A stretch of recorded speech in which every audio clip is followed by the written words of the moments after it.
അറബി മലയാളത്തിൻ്റെ ഇന്നത്തെ അവസ്ഥ എന്താണ്? അറബി മലയാളം എന്ന് പറയുന്നത് ഇന്ന് മദ്രസകളിൽ പഠിപ്പിക്കുന്നുണ്ട്. അതിൻ്റെ യാതൊരു ആവശ്യമില്ല എന്നാണ് എൻ്റെ അഭിപ്രായം. എന്താ കാരണം വെച്ചാൽ ഈ കുട്ടികൾക്ക് 5ാം ക്ലാസ് ഞാൻ പഠിച്ച ആളാട്ടോ. അറബി മലയാളം മദ്രസയിൽ പഠിച്ച ആളാണ് ഞാൻ. അതിലിപ്പോൾ ഒരു പ്രശ്നം പറഞ്ഞത്, ഒന്ന് അറബി ഏതാണ് മലയാളം ഏതാണ് അറബി മലയാളം ഏതാണ് എന്നുള്ള ഒരു ആശയ കാലുഷ്യം, കൺഫ്യൂഷൻ തീരാൻ വലിയ വിഷമമാണ്. ഇപ്പോൾ ഴ എന്ന് അറബിയിലില്ല എന്ന് പറഞ്ഞാൽ കുട്ടിക്ക് മനസ്സിലാവില്ല. കാരണം അറബി മലയാളത്തിൽ കോഴിക്കോട് നിന്ന് അവർ എഴുതുന്നുണ്ട്. അപ്പോൾ അത് അറബി മലയാളമാണ്, ഇന്നത് മലയാളമാണ്, ഇന്നത് അറബി മലയാളമാണ്. ഇപ്പോൾ ഒരു ഉദാഹരണം പറഞ്ഞാൽ മലയാളത്തിൽ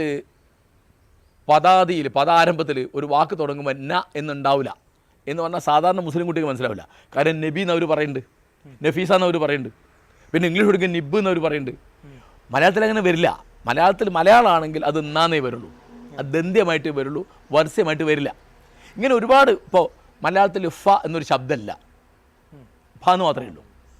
അപ്പോൾ ഫലിതം എന്നാണ് വാക്ക്.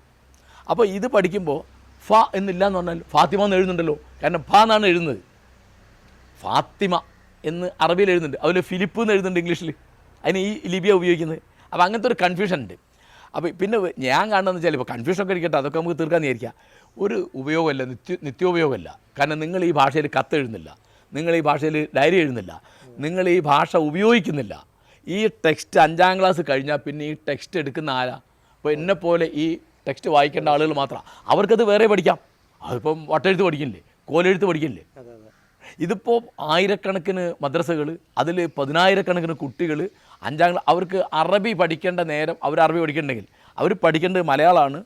ഇസ്ലാം മതം പഠിക്കേണ്ടത് മലയാളമാണെന്ന് പറയുന്നത് ഞാനല്ല, സനാഉല്ലാ മക്തി തങ്ങളാണ്. അദ്ദേഹം അറബിയും പാർസിയും ഇംഗ്ലീഷും മലയാളവും ഒക്കെ പഠിച്ച മഹാപണ്ഡിതൻ, വലിയ പരിഷ്കർത്താവ്. അദ്ദേഹം പറയുന്നുണ്ട്, നിങ്ങൾ മലയാളി മുസ്ലിം ആണെങ്കിൽ നിങ്ങൾ പഠിക്കേണ്ടത് മലയാളമാണ്, അറബിയല്ല. അപ്പോൾ ആ കുട്ടികൾ അറബിയും പഠിക്കുന്നില്ല, മലയാളം പഠിക്കുന്നില്ല എന്നുള്ളിടത്താണ് ഇത് വരുന്നത്. അപ്പോൾ ഇതൊക്കെ രക്ഷിക്കേണ്ടതൊക്കെ സംരക്ഷിക്കണം, ഒരു സംശയമില്ല.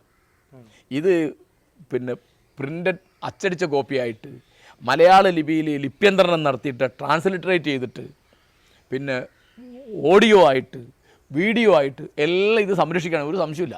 കാരണം ഞാൻ എൻ്റെ ജീവിതത്തിൻ്റെ വലിയൊരു ഭാഗം ഇതിൻ്റെ സംരക്ഷണത്തിന് വേണ്ടിയിട്ടും ഇത് പഠിക്കാൻ വേണ്ടി ചിലവാക്കിയ ഒരാളാണ്. പക്ഷേ ഞാൻ പറയുന്നു, എൻ്റെ അഭിപ്രായം പറയുന്നു, ഞാൻ നിങ്ങൾ കേട്ടോളുന്നില്ല. എൻ്റെ അഭിപ്രായം എന്ന് വെച്ചാൽ ഈ കുട്ടികളെ മുഴുവൻ കഷ്ടപ്പെടുത്തരുത്. ഇത് ചരിത്രം പഠിക്കുന്ന, കല പഠിക്കുന്ന ആളുകൾ, ഞാൻ ഇതൊരു ലേഖനമായിട്ട് എഴുതിയിട്ടുണ്ട് കേട്ടോ. ഞാൻ ഇപ്പോൾ പറയുന്നതല്ല, ഇത് എനിക്ക് നേരത്തെയുള്ള അഭിപ്രായമാണ്. ഇതിങ്ങനെ ബഷീർ ഇതിനെപ്പറ്റി പറഞ്ഞത് 600-700 കൊല്ലത്തെ മണ്ടത്തരം എന്നാണ്. കാരണം മോയിൻകുട്ടി വൈദ്യർ എഴുതിയിരുന്നത് മലയാളത്തിലായിരുന്നു. ഇപ്പോൾ ഞാൻ ഉദാഹരണം പറഞ്ഞുതരാം, നല്ല ഉദാഹരണം പറഞ്ഞുതരാം.